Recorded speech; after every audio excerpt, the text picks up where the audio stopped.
It has become a new dimension in entertainment. It pulls us into the center of the action with explosive sounds and computer-controlled audio design. From its humble beginnings in the basements of amateurs, stereo has grown into a multi-billion-dollar industry. Now, stereo and the sound revolution on Modern Marvels.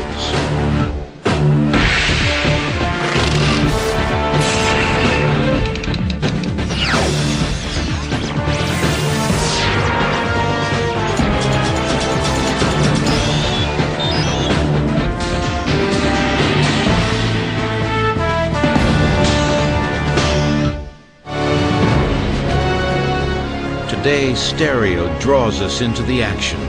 Dynamic sound sends shivers up our spine in theaters, relaxes us at home, entertains us in the car.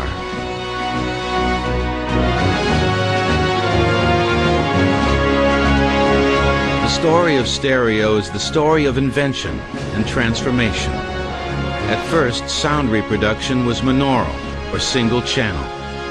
But since we listen with two ears, two-channel or stereo sound became the goal. Stereo means three-dimensional or solid in Greek. It means that the sound field is coming from all directions around you. The sound revolution was a quest by visionaries for the perfect listening experience. It was a quest for the impossible, audio perfection. What technology is now making it possible to do is get closer and closer to capturing the reality of how that voice really sounds. In the way that I sit here and I say something, I don't really sound like this. You know, you're getting close to it, but it's still not a perfect reality. Stereo didn't debut until 1957, but it had a long history of thrilling sound breakthroughs. As early as the 1920s, America was tapping its feet to amazing innovations that brought music into the home. The revolution in audio had begun.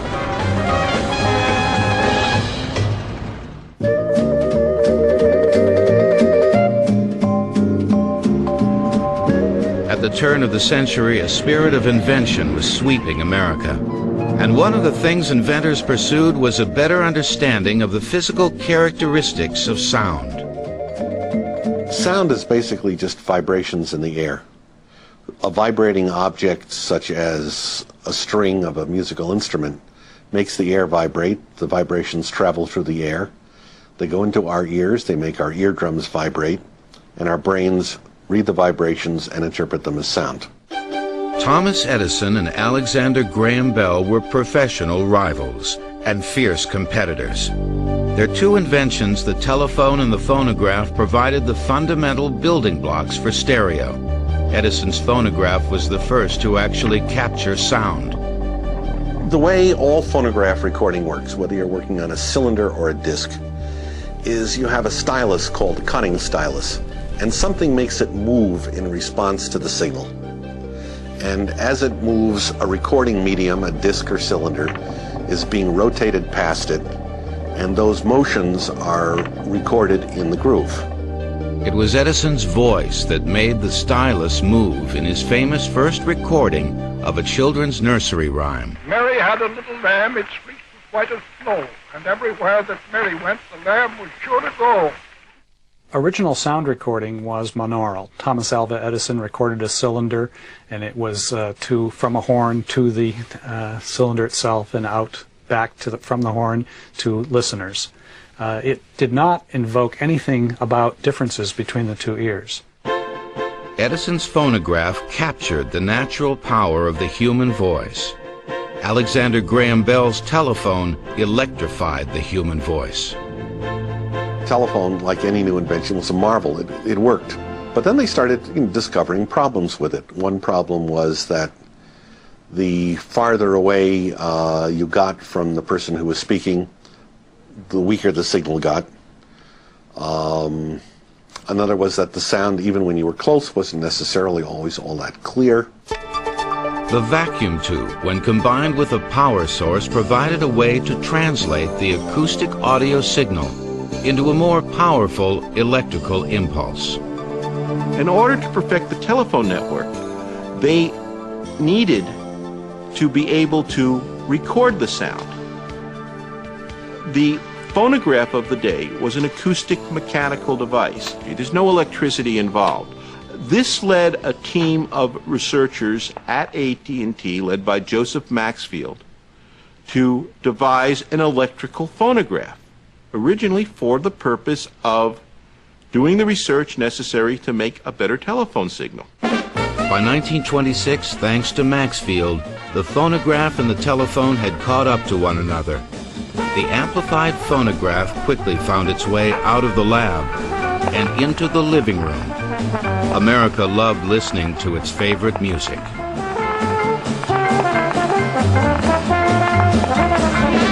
Stereo was still a few years away, but audio professionals couldn't wait to put newly invented audio technology to use. AT&T did its first large-scale tests of public address systems in 1916. By the early 20s, these were a standard item of commerce. Warren Harding's inaugural address as President of the United States in 1921 was heard by an audience of 150,000 on the Mall in Washington over an AT&T Western Electric public address system. Loudspeakers brought big sound outdoors, but one audio pioneer was about to move sound indoors.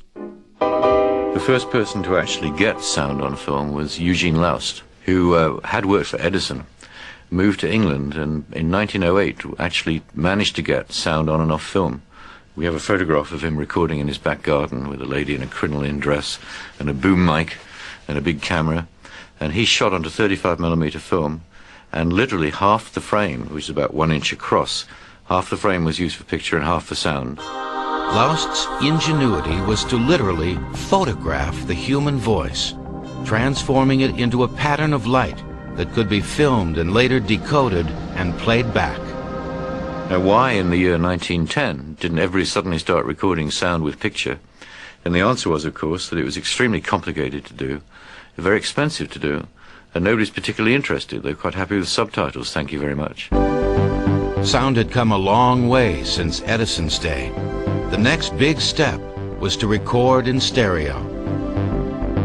A.C. Keller was a brilliant young scientist at Bell Labs, but it was his love of music that led him to an important breakthrough.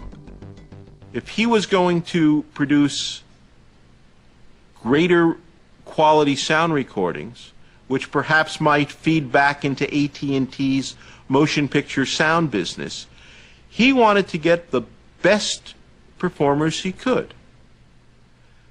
Keller hooked up with Leopold Stokowski and the Philadelphia Orchestra, the most famous conductors in the United States of the era, and one of the top orchestras. Together, the scientist and the symphony conductor would change the way America listened to music. Stereophonic sound was really invented by Bell Labs for playing the Philadelphia Orchestra in a demonstration into a hall in Washington, D.C. 3 microphones spaced across the orchestra in Philadelphia were picked up, amplified, sent over phone lines to Washington, and played back over 3 corresponding loudspeakers. Listeners heard very much the same concert that they would have heard had they been in Philadelphia instead of Washington. So this was the first case of multi-channel stereophonic sound, 1934. Creating stereo over phone lines was exciting, but Keller's next step, recording stereo on a disc, would change the audio world forever.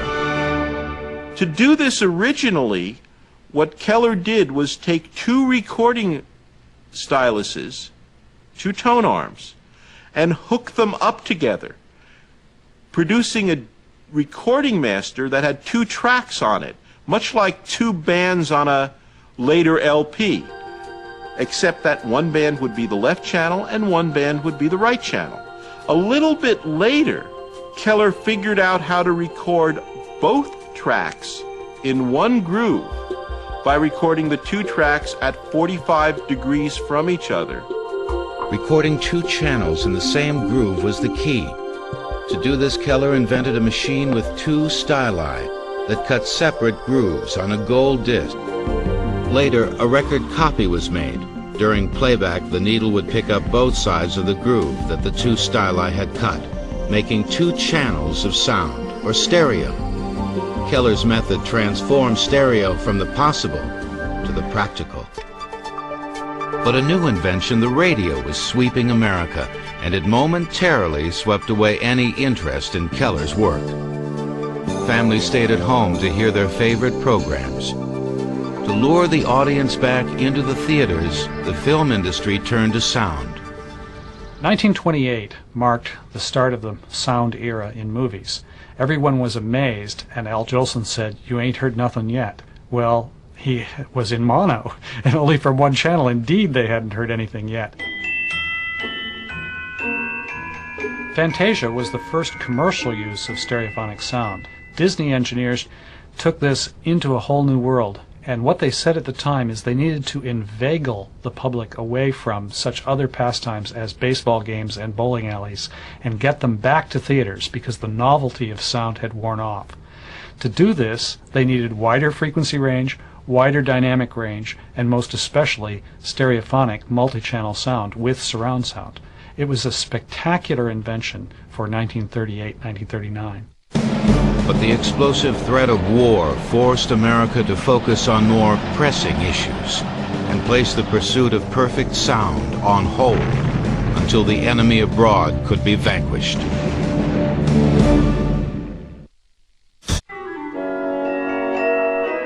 By the 1940s, the success of Disney's Fantasia had proven that audiences loved stereo in movies. But in the early 40s, the tempest of war was raging across Europe, and the best minds in America were working to battle an enemy overseas. While most research was redirected to sonar and radar, stereo was used to deceive the enemy.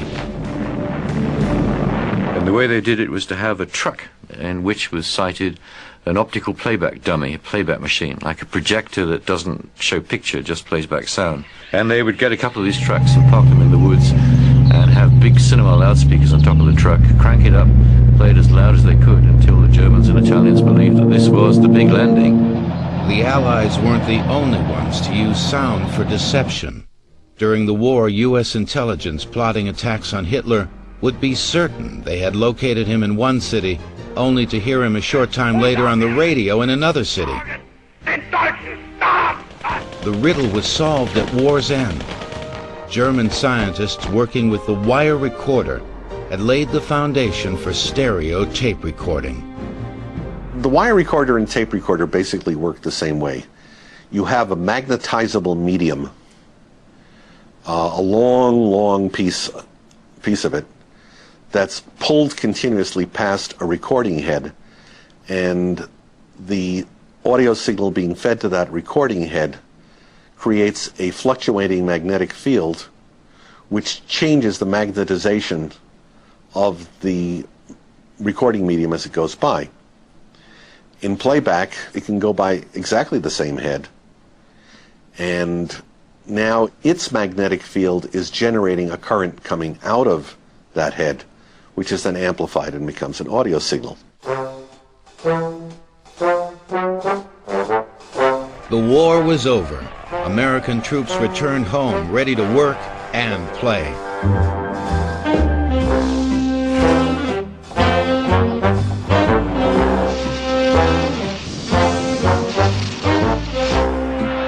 America was falling in love with the young new stars that the music industry was busy promoting. The crooners were still popular, but singers like Frank Sinatra appealed to America's youth. In fact, popular singers sold so many mono records that the big companies saw little need for improvement. But a growing number of hobbyists saw it differently. They wanted to hear the songs more clearly.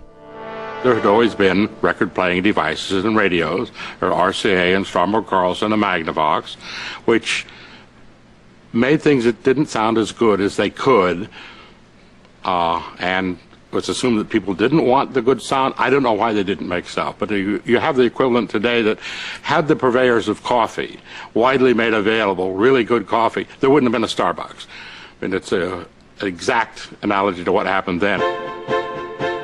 By the early 50s, sound enthusiasts began looking for ways to improve audio equipment. They were able to buy surplus parts from shops on a street that soon became synonymous with hi-fi sound. Cortlandt Street was, I like to think of it as an almost mythical place. It was an area in lower Manhattan where there was a heavy concentration of electronic stores, and you could get almost anything in the electronic world there. Used, new, good, bad, and it was very common for an enthusiast, such as what I was at that time, to make a trip down to Cortlandt Street in lower Manhattan and find all kinds of goodies on the shelves there. This was the source of parts for a lot of home constructors. The pursuit for better audio was part science and part passion. I was in college at MIT as a student and heard about the fact that you could buy wholesale components that were made for the public address business and actually make a good music system yourself. One of the things that could be found on Cortlandt Street was a Heath kit. It put hi-fi in the hands of anyone with a soldering iron and a little enthusiasm. The birth of a multi-billion-dollar industry had its humble beginnings in the hobbyist's basement. Heathkit provided very good instructions and components. It was the lowest cost way to get a high-performing piece of equipment.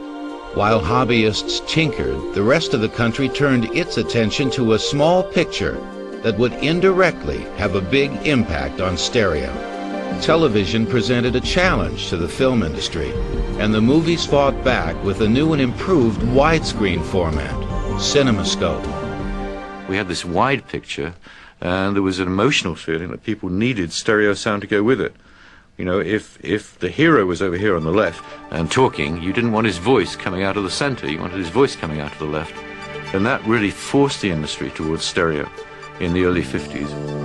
Stereo was beginning to make its public debut in theaters, and a radio pioneer, Edwin Armstrong, wanted to bring it to an even larger audience.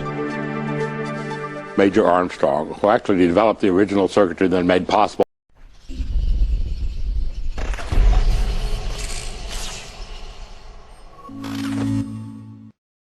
AM radio, the idea of the heterodyne circuit, championed FM radio by himself with some great effort and cost, great personal cost, but introduced the form of broadcasting which was the best music that any of us could hear in the very early 50s. Vinyl record was pretty good, but direct broadcast of FM music was the thing that caused me to get into the business, actually.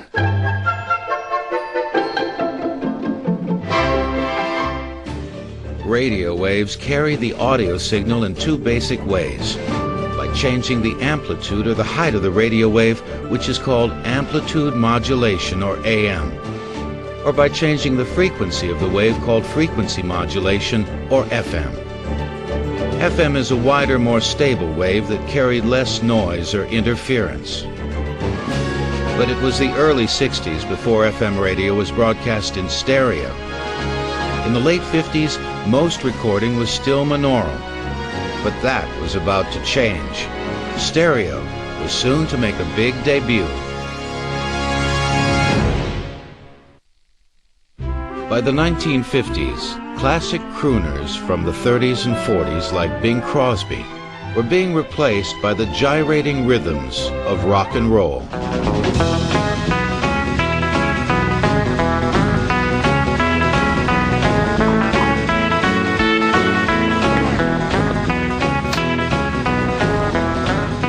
Music was changing, and rebellion was embraced by a restless generation. The power of music was becoming clear, even if most songs were still monaural.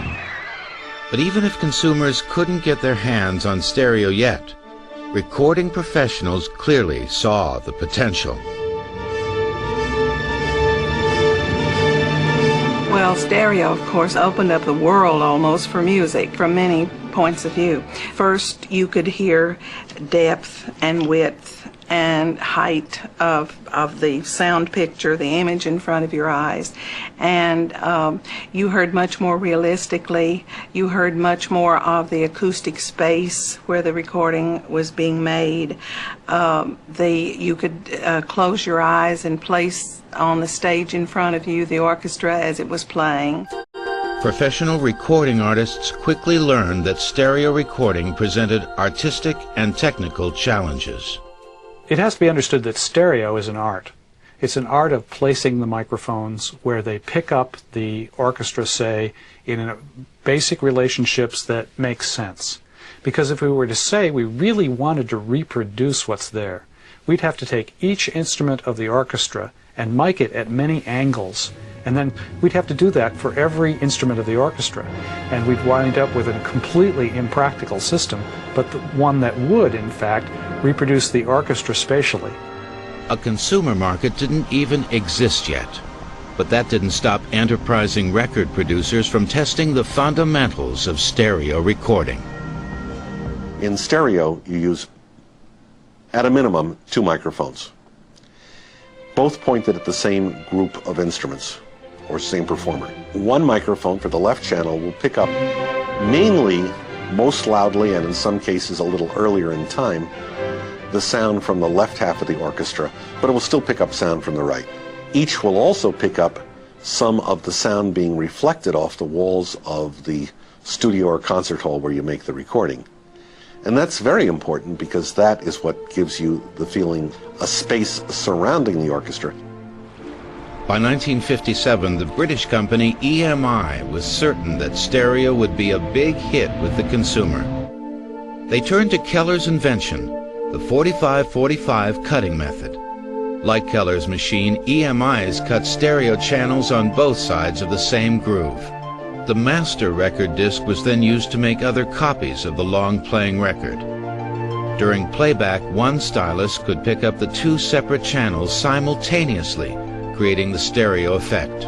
One characteristic of the record business is that it evolves very, very quickly. It starts with an idea and a desire to improve and record in a better way, or to give more opportunities for different ways to use the technology. Then there are the people who begin to use it, and then there's always the problem of how to get it into the home of the consumer.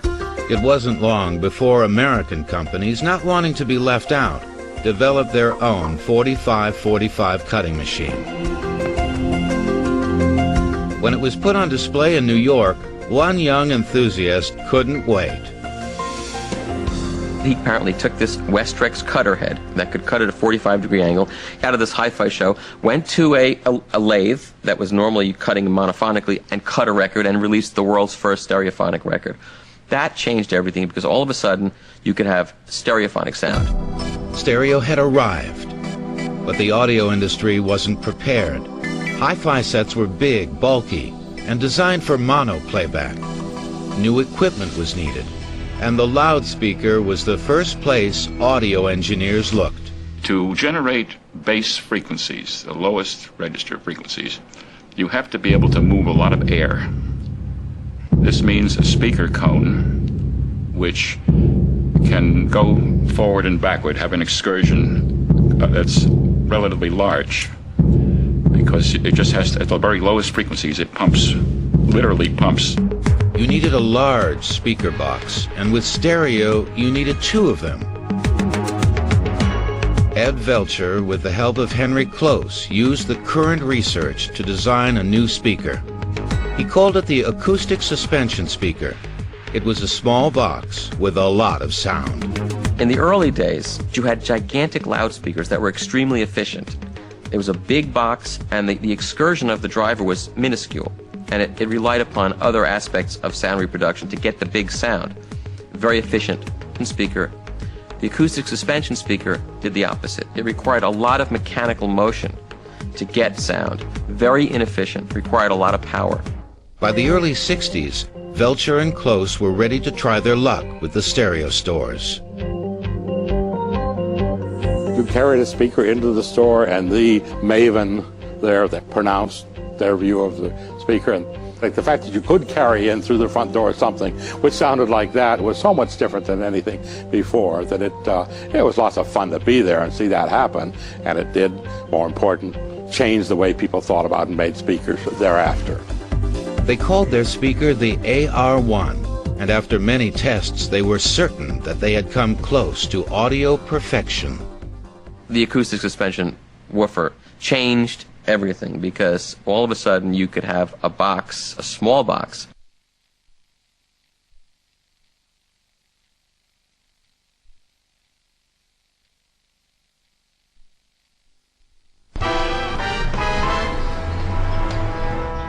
To walk into someone's house and all of a sudden hear full range sound with extended highs where cymbals sounded like cymbals, and you heard a guy playing a bass and it was deep bass.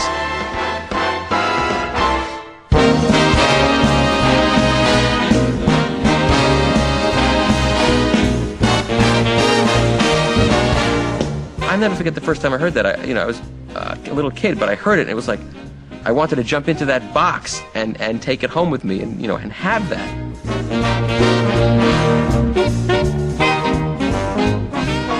At that time, you had a community with stores, with musically knowledgeable people, with a few magazines. You had a world that really needed a lot of new things, and it was one of them. Music was becoming a big part of the way Americans relaxed and had fun. High-end audio in the 50s was a lifestyle thing. It was a bachelor pad. It was, along with your martini shaker, it was, something you'd have and, come up and hear my stereo rig. And then there were test records. The gimmick was, ping pong. You'd have a guy playing ping pong and you'd sit there and you'd hear the ping pong ball going back and forth. Or they'd have a person walking around the room and they'd say, now I'm on the left, now I'm in the center, now I'm on the right. Stereo was fun, but there was more to it. Stereo music had the power to shape the mind and touch the heart. Music is very emotional, and a good recording involves the listener, and that becomes a part of your memory and is associated with different events and different times of your life. And that's why you cherish music, which you learned many, many years ago, throughout your life. And that's what makes very loyal fans of different artists and different recordings and so forth. By the early 60s, the stereo revolution was in full swing. Music was accessible, it was affordable, and it was in stereo. New technologies were opening up new paths for stereo, and one of them would put the power of a large stereo system literally into the palm of the consumer's hand.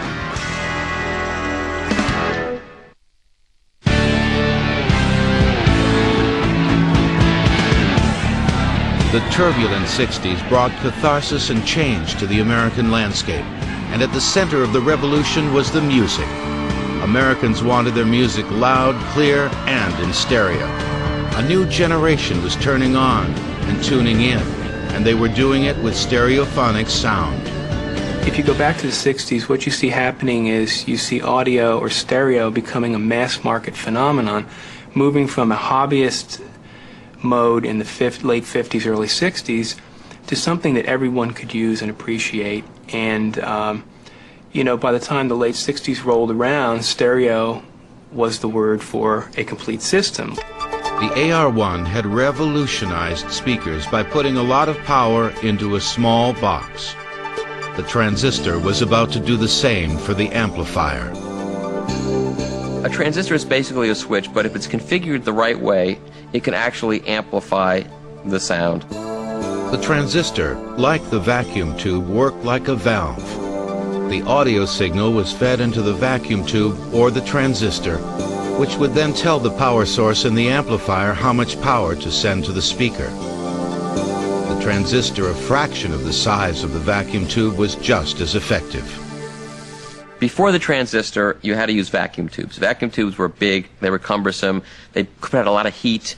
The heat would create problems with the other components in the box. You'd need output transformers, so the things were very heavy, very complicated. Once you had solid state, once you had a transistor involved in it, the heat was gone, the transformer was gone. You could put these things together very inexpensively in a very small package, and you'd have portability and reliability, and that made audio available to everybody. the transistor established a clear trend: smaller systems, but bigger sound. Companies like KLH, founded by Henry Close, were using a little ingenuity to create a great big sound. I had learned of a way to make luggage, structural pieces. Garrard Company in England finally made a really good changer. These things came together in what was then called Model 11. It was the first use of power transistors for a consumer product that I know of. Small speakers, small power amplifier, all put in a case you could carry around. What KLH did in the 1960s was to popularize the stereophonic concept. They made the suitcase stereo that practically everybody took to college with them, and made stereo into a wide-scale consumer phenomenon from the hobbyist phenomenon it had been at an earlier time. Americans loved the convenience. They wanted music tailored to their own lifestyles and interests. Home recording had long been the domain of the ardent hobbyist, but Ray Dolby was about to change that. Dolby had grown up in Northern California. A bright student and ardent music lover, he worked as an engineer at Ampex in the 1950s. Dolby became fascinated with the problem of tape noise. The noise or hiss on a recorded tape was a function of the natural properties of sound. Sound waves differ in two basic parameters. They differ in frequency, which is how many times a second the sound is vibrating. The more times it vibrates, the higher the pitch. And they vary in intensity or amplitude. A very weak sound vibration, low amplitude or low intensity, we generally say amplitude, is a very soft sound.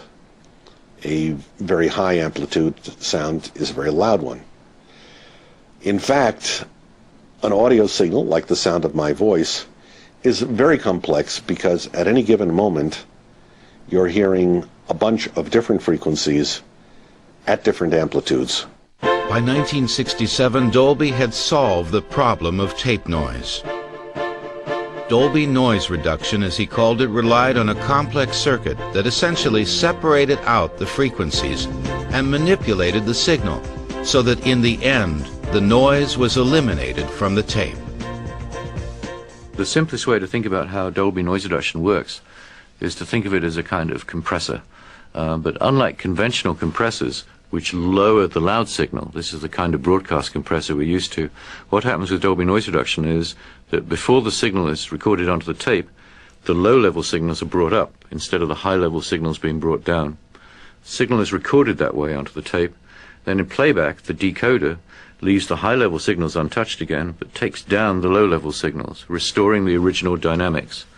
But of course the playback unit can't tell the difference between the low-level signals and the tape hiss, so the hiss goes down along with the low-level signals. The original signal is completely restored.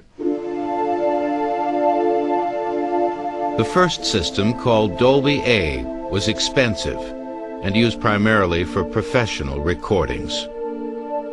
Many good recordings were made in the late 1960s with Dolby A noise reduction, and they drew the attention of Henry Close, who, upon hearing this, got on an airplane to London the next day and went to see Ray Dolby and tried to talk him into a consumer system. When Philips introduced the cassette in 1963, many dismissed it as a low-quality, inexpensive recording medium. Henry Close thought that all it needed was a little help from Ray Dolby's system. Henry Close saw that this small new medium that Philips had introduced as a dictation medium called the cassette, when combined with chromium dioxide tape made by DuPont and companding noise reduction, Dolby B, could be a viable music format. He pushed the limits of the envelope of a newly introduced technology for one purpose into a whole different purpose, and came up with a medium that is one of the most ubiquitous on earth. For the first time, the consumer could not only play but record their favorite music. The quality of stereo equipment was improving. The consumer was expecting better and better stereo products.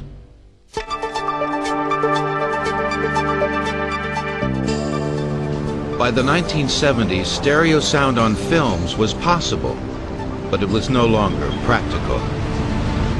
There was a stereo process out there in the film industry, which is 4-track magnetic, which is used on 35mm prints. And in this process, in addition to the picture, there are 4 mag tracks striped across the film.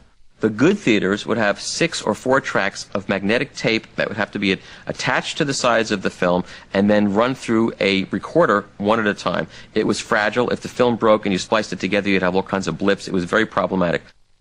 Ray Dolby and Joanne Allen were certain that Dolby noise reduction could be very helpful to Hollywood. I started visiting film studios saying, "Good afternoon, would you like to buy my noise reduction?" and was more often than not greeted by blank looks and stares and no thank you very much. And in fact, our experiments adding noise reduction revealed no great improvement.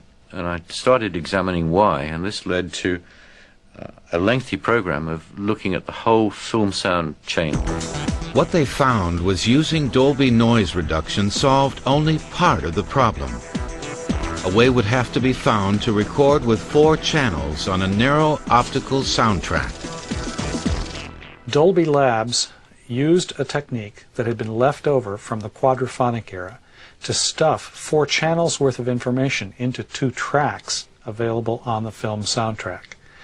By using this quadraphonic technique but turning it around in a whole new way, they reinvent multi-channel surround sound with 3 front channels, left, center, and right, and a monaural surround sound channel. Dolby's system dramatically improved theater sound. We were moderately successful with A Star Is Born in the theaters, and it was apparent that the Dolby stereo was going to catch on. And we were fortunate to meet with Gary Kurtz and George Lucas, who determined that Star Wars should be released with a Dolby stereo format, which of course did us a great deal of good in the theaters, because Star Wars was probably the first exposure that 99% of their audiences had ever had to stereo in a theater. The versatile Dolby system could be played either on existing or new projectors, making it a big hit with the audience and the exhibitors. Dolby and multiplexes were bringing audiences back. Then came a revolutionary design by Tom Holman for Lucasfilms called Tom Holman Crossover.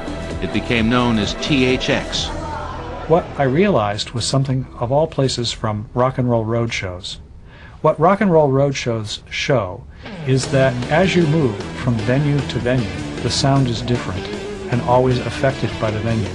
So the only way to get the movie to sound the same in different venues was to have control over the acoustics.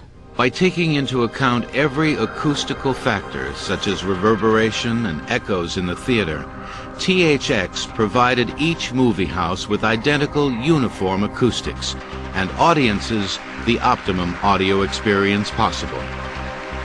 Just as film had led to innovation in the 40s after the release of Disney's Fantasia, film stereo was about to revolutionize home stereo in the 80s. The digital revolution was just around the corner.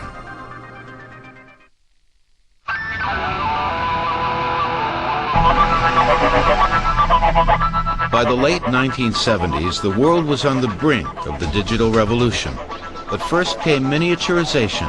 Stereo had been available in the home and in the car for over 20 years. The ultimate in sound personalization was about to arrive. When Sony introduced the Walkman in 1979, that was a remarkable change in the way we were able to listen to music. We went from portable carry-along radios to this small handheld device that provided really excellent full-bodied stereo sound through a really lightweight collapsible pair of headphones. That was a revolution that caught on very quickly because suddenly you could take sound with you wherever you wanted to go. Not only was the size of the system changing, the format was about to change as well. The computer was transforming life in America, and stereo was caught up in the digital revolution. When in 1983 Sony introduced the compact disc, music distribution was changed forever. As the CD revolutionized the way people listened at home, motion picture sound engineers turned to technology from the past to introduce audiences to the technology of the future. The Disney Studio was some 60 years ahead of its time in the artistic development of surround sound because they knew what an engaging experience this could be. After all, in this way, the film sound experience was made to match perception. The picture was in front of us because our vision is front dominated. The sound was all around us because we can hear sound from all around us. It was a fulfillment of the capability of human perception. The work begun by THX in speaker placement was continued by surround sound. Audiences loved surround sound, and soon they wanted the technology available in their homes. Over the course of more than 60 years now, what has happened is the motion picture theater came out with a sound system. Then the home came out with something to compete with it. Then the motion picture theater came back with another and better sound system. We play a game I call technological leapfrog, where in each era we see an improvement in one and then a corresponding improvement in the other one to remain competitive. The high-quality stereo that people expected at theaters was about to leapfrog into our living rooms. For most people, surround sound is subliminal when it's done right. Certain sounds occur on the front stereo stage, we call it. They match the action of the movie. But surround sound, like the wind in the trees, puts you there with the actors in the action. And that's what's different about a mono 1928 movie and a 1998 movie. The sound designer has the opportunity to bring you into the action. In today's audio labs, sound engineers are working to perfect surround sound, putting the power and complexity of a theater system into the hands of the consumer.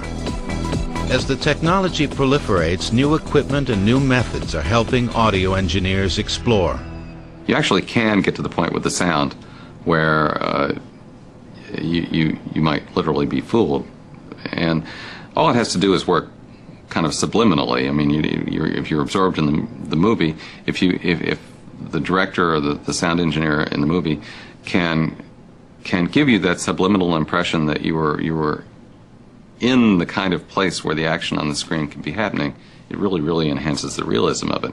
And as the technology advances, engineers work to expand the possibilities for sound. One of the most important ingredients in the history of all sound reproduction is the number of channels. We've moved from 1 to 2, and now from 2 to 5.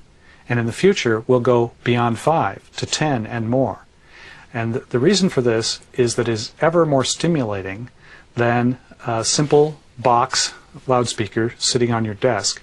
We have widened out horizontally and then vertically the reproduction to get closer and closer to the ideal of being embedded or immersed in a fully stereophonic, that is, solid, sound field. In Sound Labs, experiments continue on innovations that dazzle even the most finely tuned ear.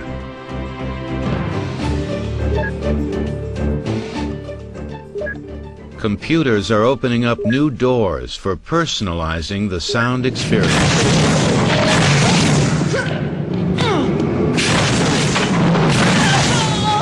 From graphic games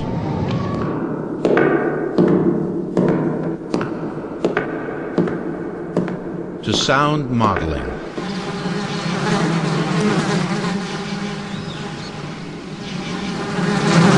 stereo is entering a new dimension. Stereo has grown from humble beginnings at Edison's lab into a complex computer-driven technology. But one thing hasn't changed.